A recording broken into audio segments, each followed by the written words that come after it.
नमस्कार मित्रों, आज हम बात करेंगे 1857 की क्रांति की कि भारत में अंग्रेजों ने कैसे भारतीयों को शोषित पीड़ित करके उनमें एक ऐसा संतोष पैदा किया कि इस क्रांति में किसानों ने ही नहीं, राजाओं ने ही नहीं, बल्कि अंग्रेजों की तरफ से जो सिपाही भारत की विरोध कार्रवाई कर रहे थे, उन्होंने भी मिलकर अंग्रेजों के खिलाफ कार्रवाई की।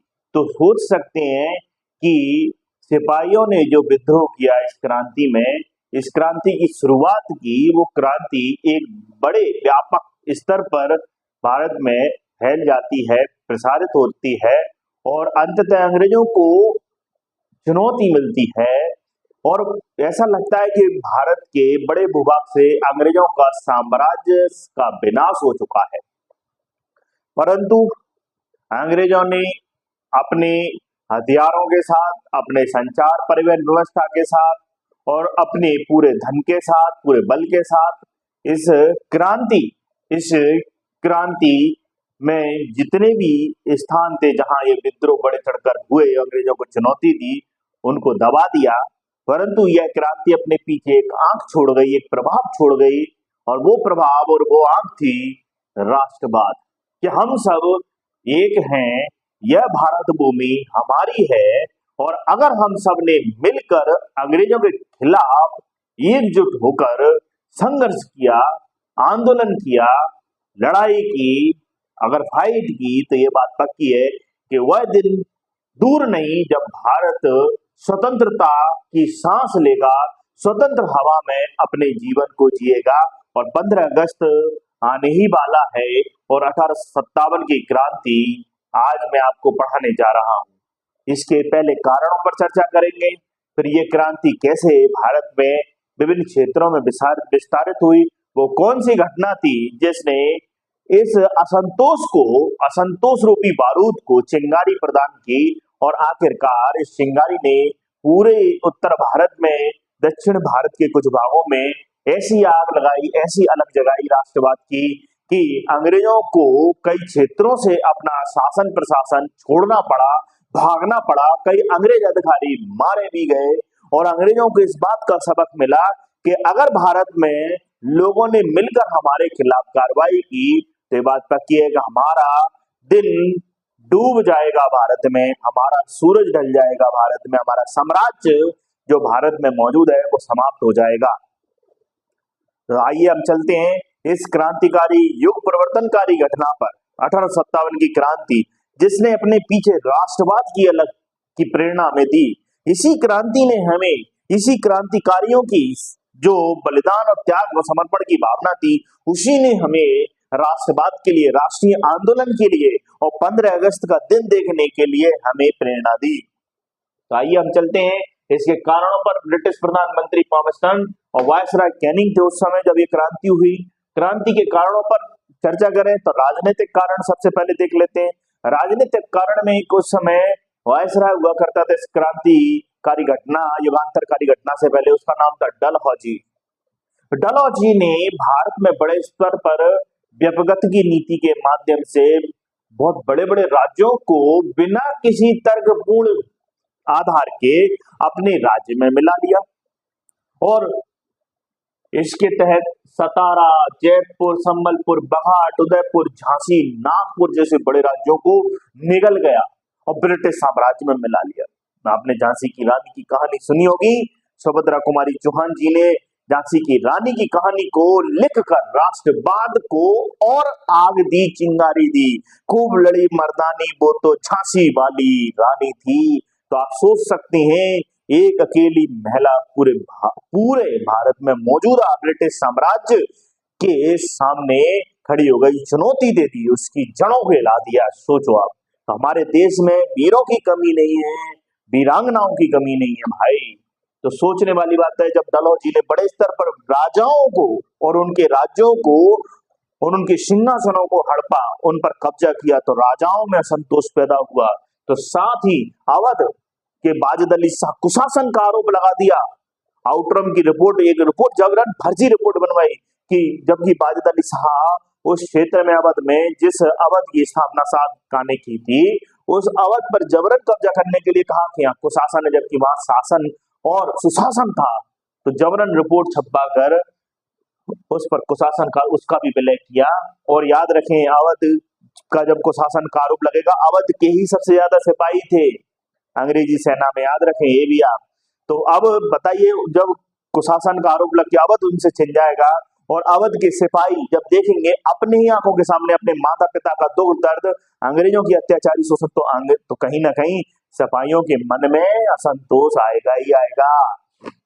इनाम कमीशन बना दिया इनाम डलहौजी ने, और जागीरें जब्त कम से कम 20,000 जागीरें लोगों की। तो जमींदार असंतुष्ट हुए, जबरन जागीरें संतुष्ट कब्जे में ले ली।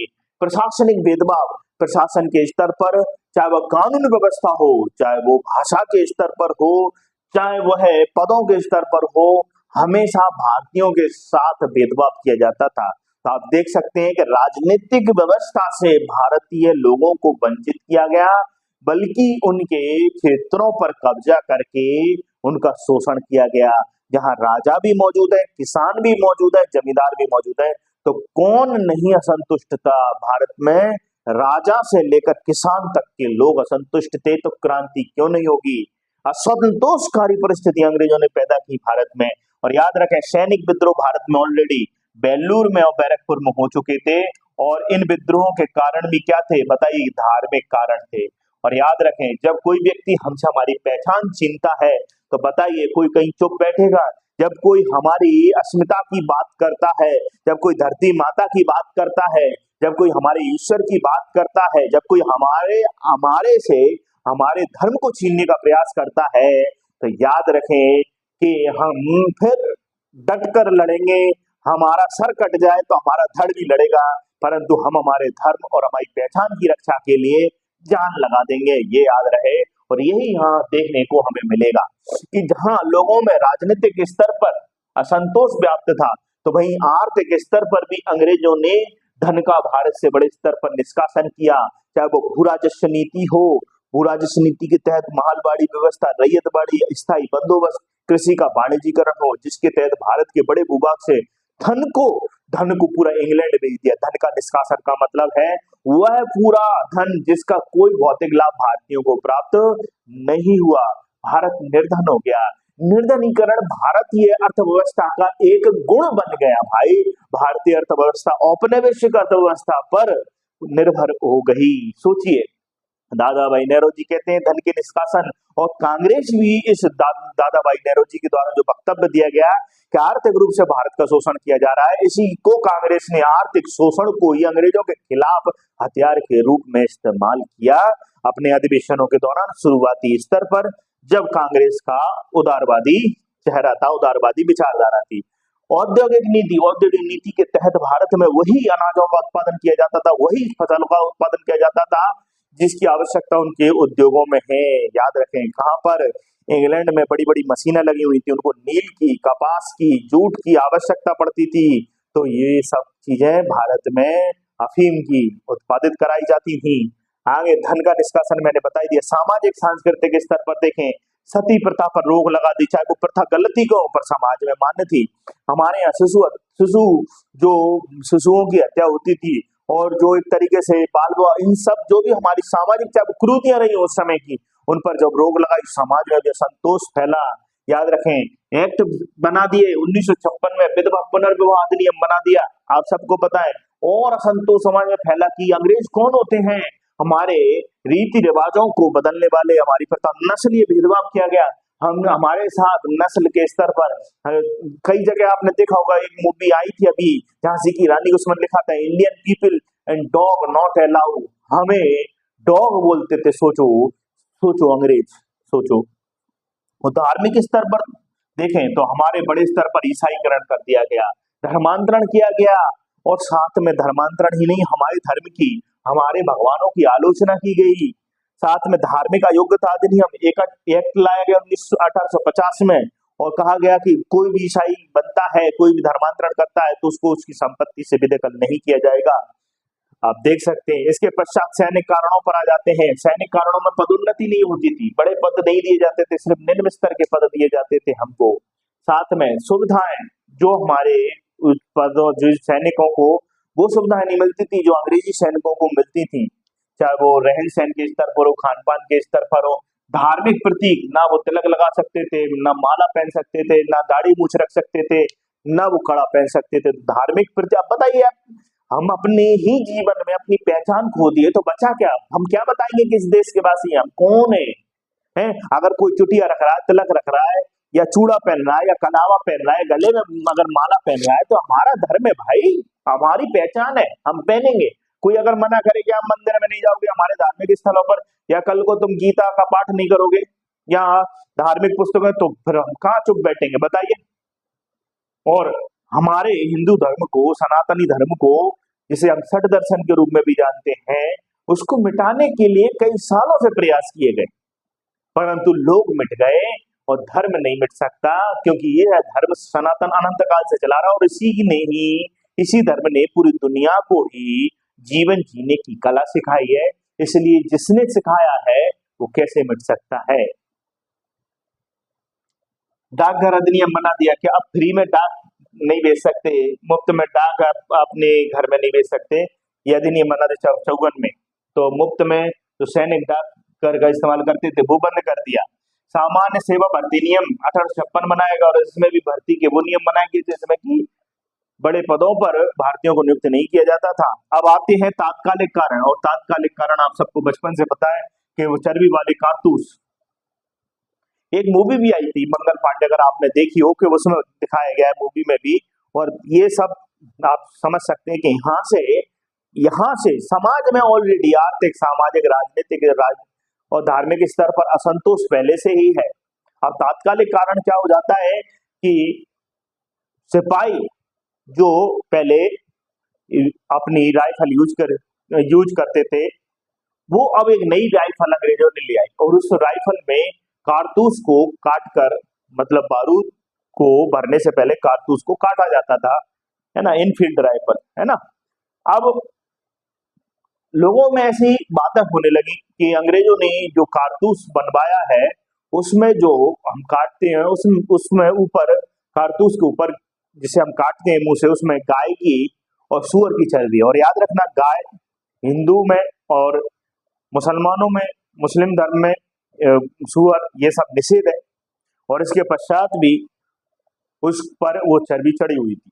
धीरे धीरे यह अफवाह फैलती है, और पता चलता है कुछ लोगों को कि अगर आपको विश्वास नहीं है तो हम आपको जंगल में लेकर बता सकते हैं कि अंग्रेज किस प्रकार से अपने कारतूसों को चर्बी से ढकने के लिए, चर्बी से इसलिए ढकते थे क्योंकि आप सबको पता है कि भारत में ह्यूमिडिटी ज्यादा रहती है, मानसून के मौसम में और बढ़ जाती है, और बारूद में शीणन होने से बारूद का इस्तेमाल हम कर नहीं सकते। तो हम कैसे बारूद का इस्तेमाल और बारूद को सुरक्षित बनाए रखें, इसलिए वो मांस का या चर्बी का इस्तेमाल किसमें करते थे, कारतूस पर ऊपर चढ़ाने में, ताकि कारतूस में मौजूदा जो बारूद है, जो उसमें आर्म्स है, वो खराब ना हो। तो अब इसमें चर्बी का इस्तेमाल का पता चला धीरे धीरे, और यह बात पता चल गई बहरामपुर। कुछ लोगों ने जंगल में जाकर देख लिया कि यार ये बात तो सही है, हमने अपनी आंखों से कारतूसों पर गाय और सूअर की चर्बी को चढ़ते हुए देखा है। बहरामपुर के सैनिकों ने मना कर दिया। 24 फरवरी 1857 में यह बात सामने आई कि हम नहीं कारतूस का इस्तेमाल करेंगे। अंग्रेजों के पास गए, अंग्रेजों से बोला सैनिकों ने कि आप जो कारतूस हमें देते हैं इनफील्ड राइफल में जो नई आई हुई है, उस राइफल में आप कारतूस जो देते हैं वो चर्बी चढ़े युक्त है, मांस से युक्त है, हमने मुंह से काटकर अपने धर्म को भ्रष्ट नहीं कर सकते। पहले ही आप लोगों ने हमारे धर्म पर कई प्रतिबंध लगा रखे, हमारी पहचान को और हमारे पूरे जो धर्म है उसको नष्ट भ्रष्ट करने का प्रयास किया है। तो अंग्रेज का यू ब्लडी फूल, तुम कैसे कह सकता है कि इसमें चर्बी वाला कारतूस है, ये गलत बात है, ये अफवाह है, आपको नहीं मानना चाहिए, ये तुम लोगों को बर्खास्त किया जाता है। उन्होंने बोला सैनिक कर दो बर्खास्त, पर ये चर्बी वाले कारतूस का यूज नहीं करेंगे। अंग्रेजों ने इस बात को बैरकपुर में दबा दिया, पर यह बात बैरकपुर पहुंच गई, पास ही की छावनी में। वहां शाम का समय है, बातचीत चल रही है, आपस में सैनिक बात कर रहे हैं, और मंगल पांडे जी जो इस क्रांति के अगवा प्रथम व्यक्ति हैं, जो शहीद होंगे, जो अंग्रेजों के खिलाफ विद्रोह करेंगे, वो आपस में सब बात कर रहे हैं कि अंग्रेजों ने हमसे हमारा पैसा छीन लिया, हमसे हमारी धरती छीन ली और अब तो हमारी पहचान छीनने वाले हैं। और हमने सुना है कि बैरामपुर छावनी में कुछ सैनिकों ने तो कारतूस का इस्तेमाल करने से मना कर दिया। 29 मार्च का दिन। मंगल पांडे, आपका क्या कहना है? मंगल पांडे जी कहते हैं, मुझे इतनी गुस्सा आ रही है कि मैं अंग्रेजी सरकार को चुनौती दे दूं, मैं अंग्रेजी सरकार के खिलाफ विद्रोह कर दूं। और उसी समय दो अधिकारी विल्सन और बाग वहां से निकलते हैं और ये बात सुन लेते हैं और कहते हैं, ये ब्लडी फॉल्टम हमारे लोगों को, हमारे खिलाफ लोगों को भड़का रहा है। और मंगल पांडे जी क्रोध में थे, असंतुष्ट थे, उठाई बंदूक, मार दी गोली। और यहीं से विद्रोह की शुरुआत होती है। 29 मार्च 1857 बड़े स्तर पर मंगल पांडे जी को पकड़ लिया जाता है और उन्हें 8 अप्रैल 1857 को इतनी जल्दी फांसी लगा दी जाती है ताकि लोगों में डर बैठ जाए, पर डर नहीं, लोगों में तो मंगल पांडे की शहीदी से फांसी